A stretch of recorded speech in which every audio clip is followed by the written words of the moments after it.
अभी मैं हमारी एक्सपीरियंस के बारे में बताऊंगी। एक दिन हम जोधपुर में घूम रही थी। हम आराम करने के लिए किसी शांत जगह गए। वहाँ शिव का एक मंदिर था। मंदिर के पास एक पेड़ था। पेड़ के नीचे 4-5 आदमी बैठे हुए थे। हम दोनों भी पेड़ के नीचे बैठ गए और वे आदमी हमसे बात करने लगे। उस दिन पर उन्होंने हमको एक फंक्शन के लिए आमंत्रण किया। फंक्शन के दिन हम अपनी सबसे अच्छी साड़ी पहनकर फंक्शन गए। ब्रह्ममुरारि सुरार्चितलिङ्गं निर्मलभासितशोभितलिङ्गं जन्मजदुःखविनाशकलिङ्गं तत्प्रणमामि सदा शिवलिङ्गम्।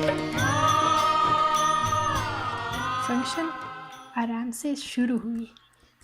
लोग बात कर रहे थे और तैयारियां कर रहे थे। वहाँ ज़्यादातर आदमी उपस्थित थे, औरतें कम।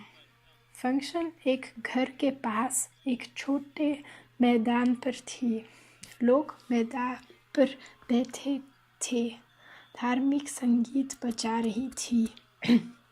फंक्शन किसी पंडित के याद करने के लिए थी।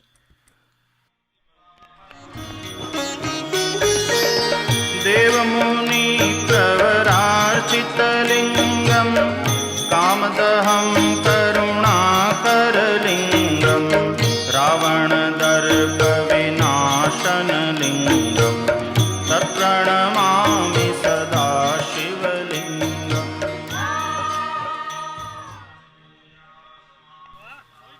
बेंच पर एक आदमी बैठ रहा था। उसके हाथों में एक पत्र था। वो आदमी पत्र से कोई हरा पदार्थ पीस रहा था। वे लोग हमको समझाने की कोशिश करते थे कि ये क्या है। थोड़ी देर बाद हमें समझ में आया कि वो हरा चीज़ भांग थी। भांग एक पौधे से बनाया जाता है। कई भारतीय लोग इस पौधे के पत्तों का इस्तेमाल करते हैं और उन पत्तों से खाना और पीना बनाते हैं। उसका इतिहास भारत में बहुत लंबा है, 2000 साल से ज़्यादा। भांग पहले ही पुराने साहित्य में जिक्र किया गया है, जैसे अथर्ववेद संहिता और सुश्रुत संहिता में।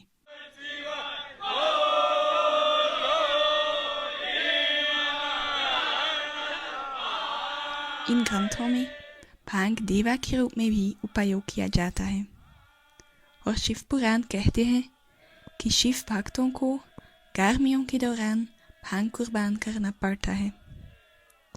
आयुर्वेद में बहुत रोगों के इलाज भांग से किया जाता है।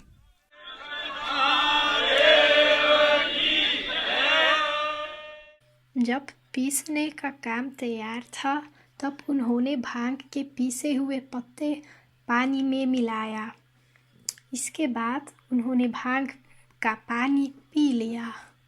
वे बड़े बर्तनों से पीते थे।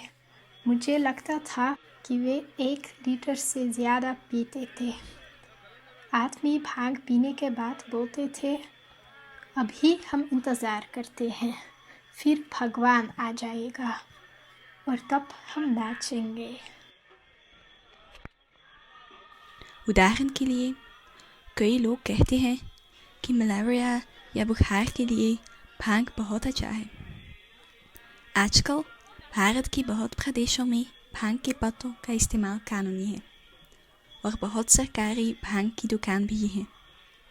भांग के फूल का इस्तेमाल गैर कानूनी है, लेकिन सिर्फ सरकारी दुकानों भांग बेच सकती हैं और लोग भांग सिर्फ सांस्कृतिक और धार्मिक कारणों के लिए उपयोग कर सकते हैं, लेकिन उसको आसानी से नियंत्रित नहीं किया जा सकता है।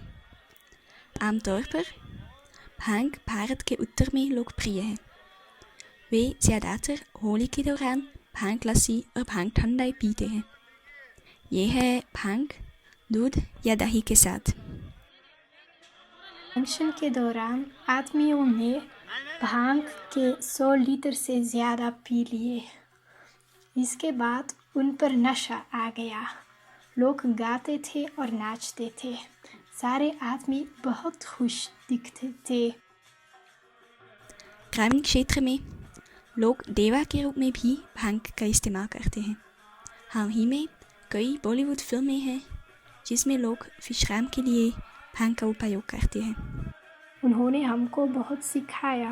उन्होंने भारतीय जीवन के बारे में बताया। वे आदमी एक अमीर बिजनेसमैन थे।